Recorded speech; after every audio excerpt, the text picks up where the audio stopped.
एक तरफ यूपी की योगी सरकार अवैध खनन को लेकर सख्त है और इसको लेकर सरकार ने विभागीय अधिकारियों को सख्त निर्देश दे रखा है कि किसी भी हालत में अवैध मिट्टी खनन और अवैध बालू खनन माफियाओं पर सख्त कार्रवाई की जाए।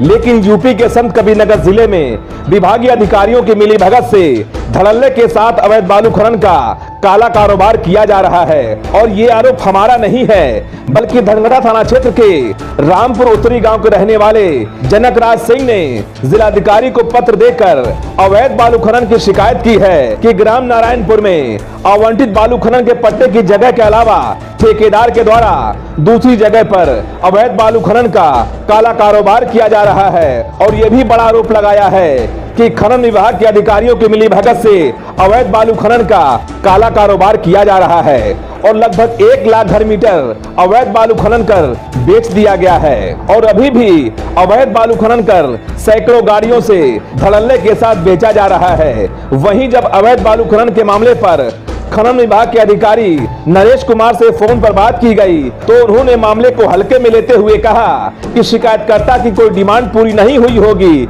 इसलिए शिकायत की गई होगी। अब आप खनन विभाग के अधिकारी की बात से अंदाजा लगा सकते हैं कि बगैर जांच किए ही खनन विभाग के अधिकारी नरेश कुमार ने शिकायतकर्ता पर ही सवाल खड़े कर दिए, तो साहब से निष्पक्ष जांच की उम्मीद आप कैसे कर सकते हैं। वहीं जब हमने बालू खनन के घाट पर जाकर मौके से खबर बनानी चाहिए तो बालू खनन की चौकी पर तैनात कर्मचारी ने कहा कि यहां पर कोई भी अवैध बालू खनन नहीं किया जा रहा है, जो भी शिकायत की गई है वो पूरी तरह से निराधार है। अब ऐसे में देखने वाली बात होगी कि खनन अधिकारी के द्वारा जांच के बाद क्या कुछ निकल कर आता है, ये तो आने वाला वक्त ही बताएगा। लेकिन जिस तरह से खनन विभाग के अधिकारी ने फोन पर शिकायतकर्ता के ऊपर ही सवाल खड़ा कर दिया, उसको सुनकर आप भी समझ गए होंगे कि जांच रिपोर्ट में क्या कुछ सामने आ सकता है। तो चलिए हम आपको सुनाते हैं कि आखिरकार शिकायतकर्ता ने क्या कुछ कहा, बालू खनन के घाट पर तैनात कर्मचारी ने क्या कुछ कहा और इस पूरे मामले पर खनन विभाग के अधिकारी ने फोन के जरिए क्या कुछ जानकारी दी है। आइए सुनवाते हैं उनका पूरा बयान।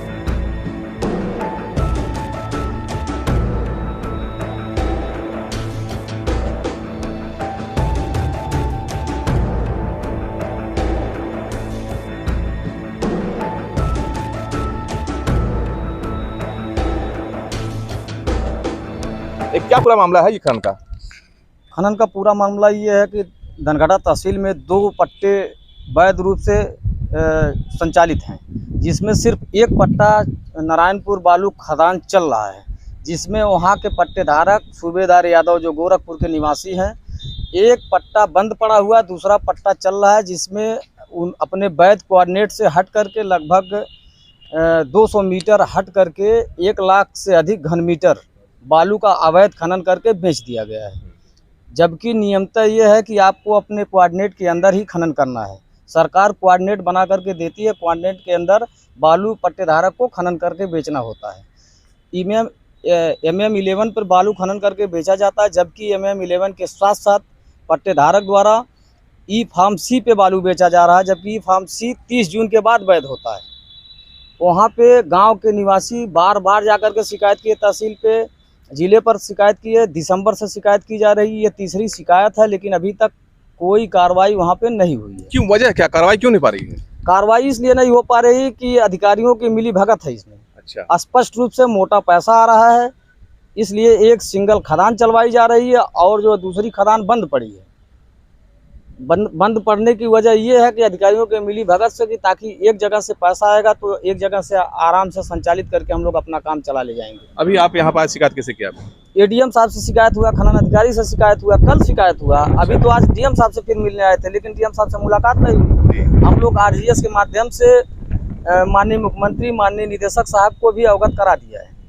तो साथ में एक लोग हैं, वो भी हैं। क्या पूरा मामला है खनन का? ये मेरा नाम सर जनकराज सिंह है, मैं शिकायत करता हूँ। और इसके पहले 2 महीने पहले हमने शिकायत किया था अवैध खनन में नारायणपुर में जो चल रहा है, उस पर कोई कार्रवाई नहीं हुई। फिर हमने मई महीने में शिकायत की, उस पर भी कोई कार्रवाई नहीं हुई। कल फिर हमने शिकायत की, यहाँ DM महोदय से मुलाकात करने के, मौजूद नहीं थी, मैंने DM महोदय को दिया और फिर उन्होंने आश्वासन दिया कि हम आज तक कुछ नहीं हुआ अभी तक। अवैध खनन को लेकर सरकार तो पूरी तरह सख्त है, उसके बावजूद ये हाल है। अब इसमें सर कहीं न कहीं जो है सर अधिकारियों की मिली भगत है, क्योंकि 3-3 शिकायत करने के बावजूद अगर कोई कार्रवाई नहीं हो रही है तो कहीं न कहीं प्रश्न चिन्ह लग रहा है। इसके पहले भी अवैध बालू खनन हुआ था, कार्रवाई भी उस पर हुई थी, बंद हो चुका था, उसके बाद फिर चालू हो गया? जी नहीं, हाँ हुआ था तो फिर चालू हो गया है। अच्छा, हाँ। तो अभी कार्रवाई नहीं हो रही, आप लोग कहाँ जाएंगे अभी आप लोग? अब इसके बाद अब निदेशालय जाएंगे, फिर कोर्ट में जो है हम जाएंगे प्रशासन के खिलाफ, बालू माफिया के खिलाफ। तो ये देखिए शिकायतकर्ता हैं और जिस तरह से ये कह रहे हैं कि कार्रवाई नहीं हो रही बार बार शिकायत करने के बाद, जबकि सरकार अवैध बालू खनन को लेकर पूरी तरह से सख्त है, बावजूद इसके अगर शिकायतकर्ता जिलाधिकारी के वहां शिकायत करता आकर और अवैध बालू खनन माफियाओं के खिलाफ कार्रवाई नहीं हो रही तो बहुत बड़ा सवाल खड़ा होता है और साफ तौर पर आरोप भी लगा रहे हैं कहीं ना कहीं अधिकारियों की मिलीभगत से ये पूरा खेल खेला जा रहा है। जिलाधिकारी के वहां एक व्यक्ति ने शिकायत किया है कि धनघटा में अवैध बालू खनन हो रहा है। हम उस वक्त वहां मौके पहुंचे, देख सकते हैं ये स्पॉट है जहां पर वो खनन हो रहा है, लेकिन ये तय कैसे होगा कि वास्तव में ये अवैध खनन है कि एक नंबर का हो रहा है? यहाँ पर कर्मचारी उनसे जानेंगे कि पूरा मामला क्या है जो शिकायत हुई है। ये जो शिकायत की गई है कि यहाँ पर अवैध खनन, क्या है ये? नहीं सर, ऐसा कुछ नहीं है, सब कुछ सही से हो रहा है काम यहाँ पर जो है, और हम लोग अपने एरिया में ही काम कर रहे हैं, अपने एरिया में खोद रहे हैं। जो शिकायत किया है सब गलत है। नहीं, क्यों ऐसी शिकायत क्यों हुई है, क्या वजह है? शिकायत अब ग्रामीण वालों को कुछ कह नहीं सकता है, जान ही रहे हैं। अच्छा। हमेशा सब लोग आते जाते रहते हैं, परेशान करते हैं, कोई मतलब है नहीं है। जी, ये कितने एरिया में से खनन हो रही है? कितने एरिया में खनन हो रही है? अभी ये तो मुझे नहीं पता है सर। अच्छा जी, तो किसका ये है, ठीक है, किसका है? ये यादव जी का है। अच्छा, तो ये जो कर्मचारी हैं बता रहे हैं कि ये अवैध खनन नहीं हो रहा, फिलहाल यहाँ पर एक नंबर की खुदाई हो रही है, लेकिन जो शिकायतकर्ता है उनका दावा है कि यहाँ पर जो खनन हो रहा बालू खनन वो अवैध खनन है। फिलहाल जिलाधिकारी को शिकायत की गई है पूरे मामले की जांच के लिए। अब देखने वाली बात होगी कि जांच के बाद क्या कुछ निकल के आता है, वो तो आने वाला वक्त ही बताएगा। Sahil Khan, Sant Kabir Nagar, Dastak news live. जी बता। आप खनन साहब बोल रहे हैं संतकबीरनगर? जी जी। ये धनघटा में कहीं अवैध बालू खनन हो रहा, आपको शिकायत मिली है इसकी? शिकायत प्राप्त हुई है। हाँ, तो उसमें क्या कार्रवाई हो रही है? देखता हूँ, उसको जो भी नियमानुसार जांच होगी मैं जांच करूंगा प्रोसीडिंग में। जी, जो नियमानुसार जो भी जांच होगी उसको मैं कराऊंगा, देखता हूँ क्या है नहीं है, शिकायत सही है गलत है।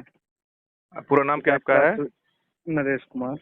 लेकिन जो आरोप जो लगा रहे शिकायतकर्ता कि मतलब ये खनन विभाग की मिली भगत से पूरा ये अवैध खनन हो रहा है।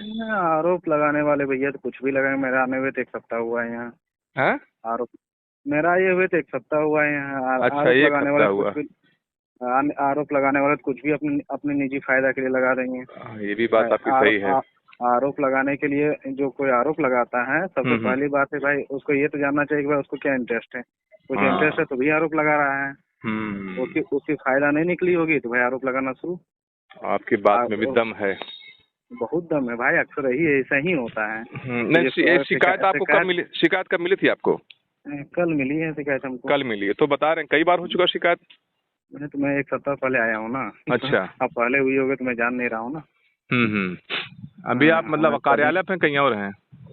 मैं आया हूँ फील्ड में, अभी कार्यालय पे नहीं हूँ। कार्यालय पे नहीं हूँ, कार्यालय से बाहर हूँ, फील्ड में हूँ, क्षेत्र में अपना। आप कार्यालय पे आए थे आपसे मिलने के लिए? नहीं, मैं कार्यालय से निकल गया हूँ। अच्छा, कहीं बाहर फील्ड में हैं जी? अपने क्षेत्र का दौरा पे, क्षेत्र के दौरे पे हैं। अच्छा, दौरे पे हैं। अच्छा, ठीक, शुक्रिया।